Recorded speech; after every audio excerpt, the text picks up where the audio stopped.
Hola amigos de la República y de Entre Voces. Hoy estamos con el presidente de la República, Francisco Sagasti.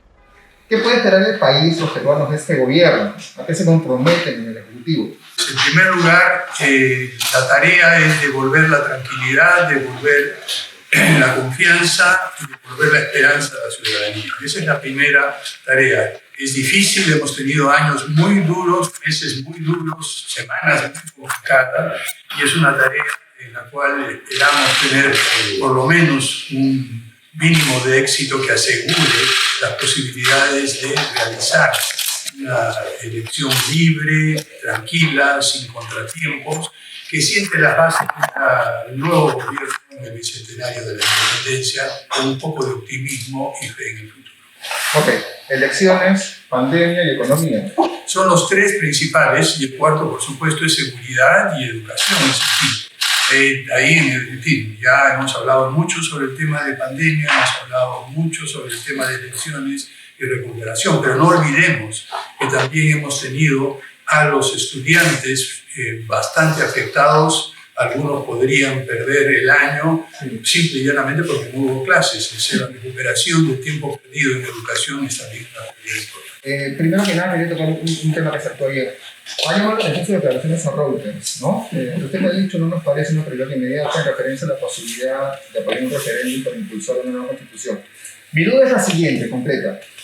Esta que usted señala es una oposición de carácter ideológico, de fondo, es decir, usted considera que no es necesaria una nueva constitución porque en lo particular le parece que la de 93 cumple con lo que se esperaba de ella, o es más una posición pragmática la suya, en el sentido de que este no es el gobierno por su corta duración más apropiado para impulsar un tema así.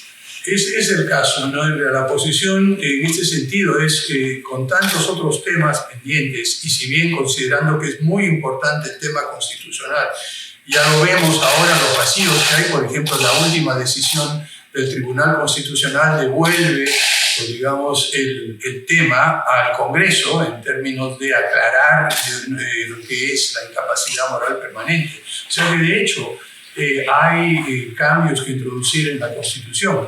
Lo que tiene que decidir la ciudadanía en conjunto es si esto es un cambio total de la Constitución o modificaciones. Y en el tiempo que tenemos y con los otros problemas que enfrentamos, creemos que hay que dejar esa decisión formalmente a la ciudadanía en un tiempo prudencial y que sea el nuevo gobierno que se haga cargo de. Es decir, ¿a usted le parece que se necesitan cambios en la Constitución? Que no puede seguir tal como está, eso está claro. Hay varios aspectos y además, dicho sea de paso, la Constitución ha sido modificada en varias veces a lo largo de los últimos años. Entonces, no es que es una cosa que hay que mantenerla, digamos, de todas maneras. Sí. Sobre piedra. Digamos. Claro, no, de ninguna manera. Yo creo que la Constitución es algo que la ciudadanía construye bajo la conducción de los políticos y es algo que tiene que evolucionar continuamente. La posibilidad de una segunda ánfora, como la llaman, para que la gente en las elecciones de abril decida si quiere o no una constituyente, no Mire, podría... ya tenemos 24 candidatos presidenciales.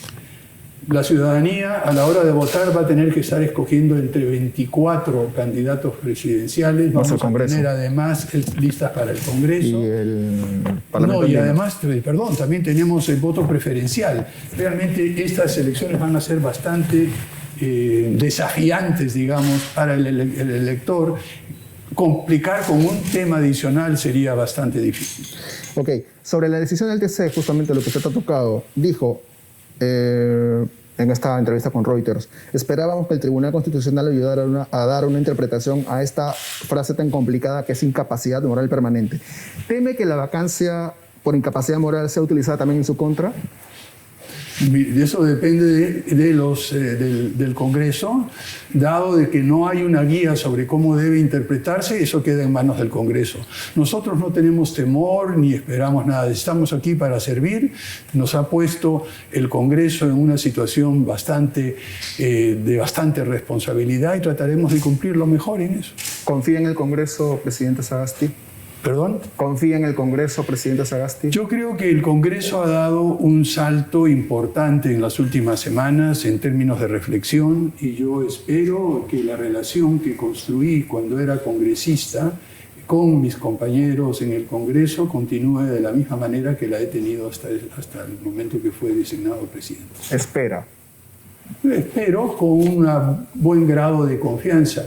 Pregunte usted el tipo de relación que he construido con los voceros y con los otros congresistas. No, me consta. Yo espero que eso continúe. De acuerdo.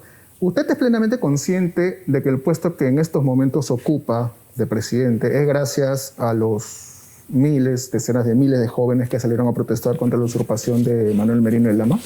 Bien, por supuesto, no solamente con los jóvenes, pero en última instancia esta protesta, esta ola de deseos de cambio tiene que materializarse, y la forma de materializarse fue en el Congreso. Entonces no es solamente gracias a uno o a otro, es una combinación de circunstancias que de manera inesperada me llevaron a este cargo. A lo que voy es que sin esas protestas multitudinarias el Congreso no reaccionaba, digamos. Probablemente no, y yo creo que han sido más que la causa originaria, porque la causa originaria es un descontento ciudadano con el Congreso, pueden haber sido el detonante. ¿Y si es consciente de la participación importante de los jóvenes en su asunción como presidente? ¿Por qué no mencionó el tema de la Policía Nacional del Perú en su discurso de investidura? Mire, ese era un tema, mencioné el tema de la policía. Si usted leyó el discurso, la encuentra allí. Lo que pasa es que en un discurso de esa naturaleza, que tenía un propósito diferente de dar un nuevo rumbo, no voy a entrar en detalles.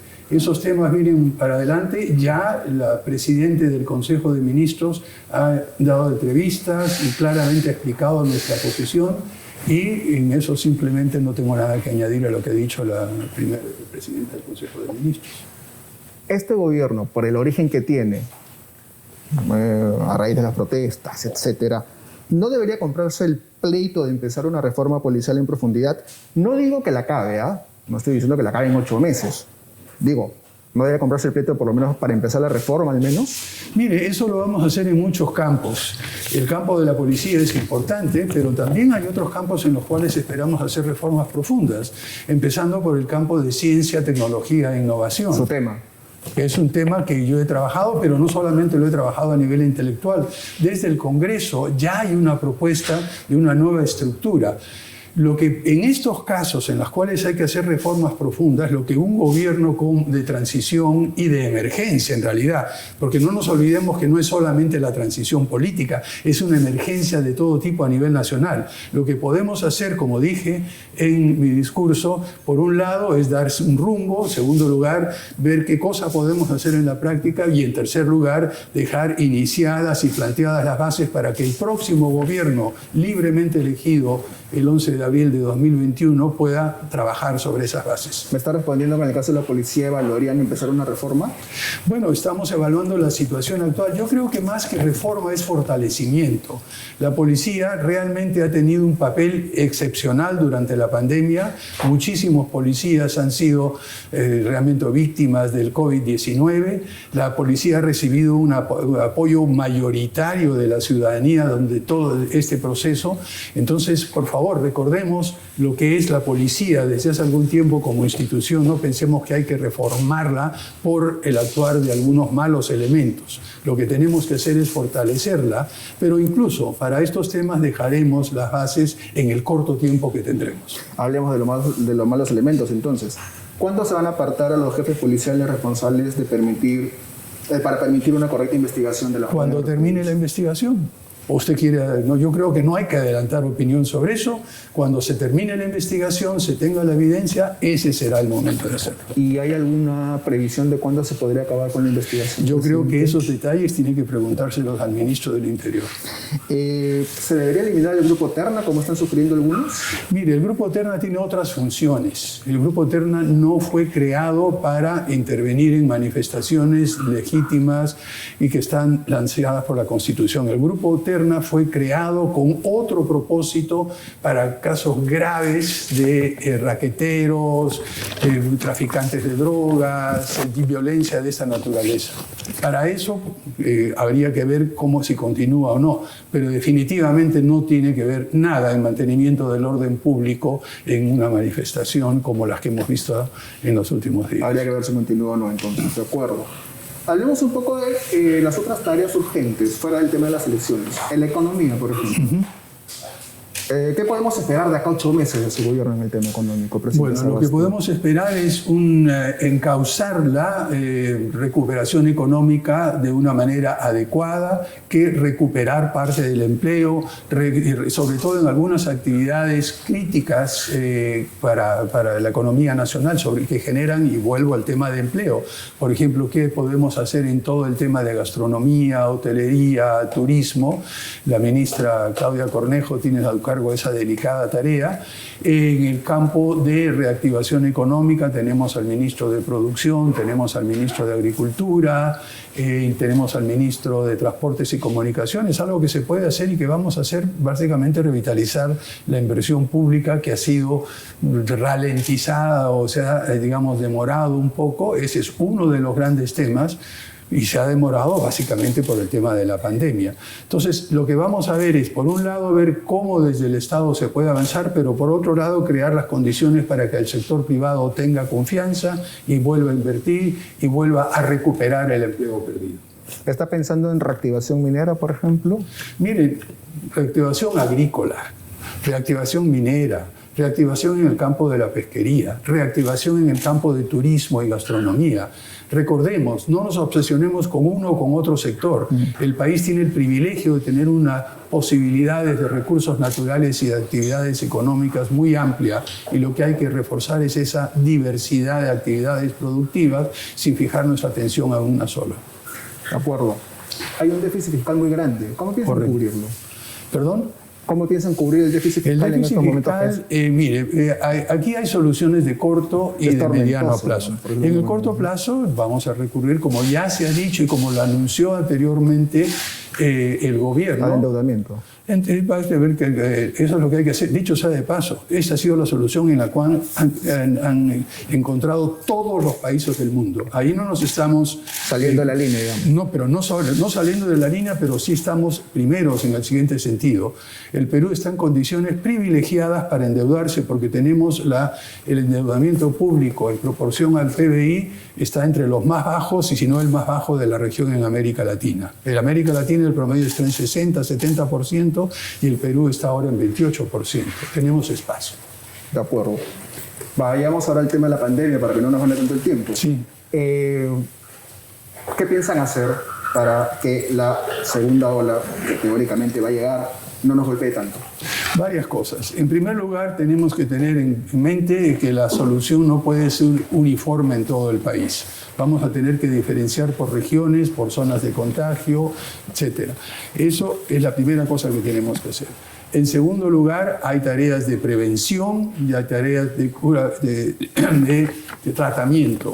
Y en tercer lugar, tenemos el tema específico de prevención mediante la vacuna. Estamos trabajando en todos esos frentes a la vez. Ayer escuchamos una presentación muy clara de la ministra de Salud sobre este tema, y lo importante es mantener la continuidad de los avances que se han tenido hasta el momento y luego hacer algún pequeño cambio de rumbo, por ejemplo, con el tema de las vacunas, para asegurar que lleguen lo más rápido posible a todas las personas vulnerables en los próximos meses, tan pronto esté disponible. Imagino que se impulsará mucho más el tema de las pruebas moleculares. Se va a impulsar pruebas moleculares. Recordemos, las pruebas moleculares y las pruebas rápidas tienen diferentes usos y diferentes propósitos. Yo lo sé, pero la diferencia entre ambas era bastante grande. Bueno, pero la diferencia es para qué. Es decir, la prueba rápida tiene otros usos, es una cosa muy preliminar, y las pruebas continuarán ampliándose como se ha venido haciendo hasta ahora. Pero ahora en parte el tema es la vacuna y cómo podríamos asegurar,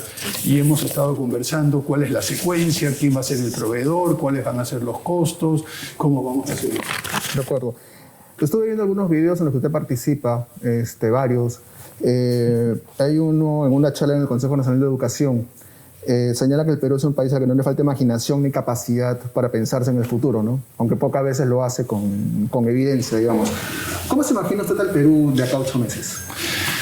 Yo me imagino al Perú recibiendo el bicentenario de la independencia con un sentido de optimismo, de tranquilidad, con la pandemia, si no totalmente desaparecida, por lo menos manejada y tenerla bajo control, con una economía que esté empezando a recuperarse y dé señales bastante claras en la dirección que vamos de crecimiento económico inclusivo, una determinación de las autoridades que sean elegidas en 2021 de reducir la desigualdad con un esquema de mediano y largo plazo, un país que empiece a valorar sus recursos naturales y la protección del medio ambiente.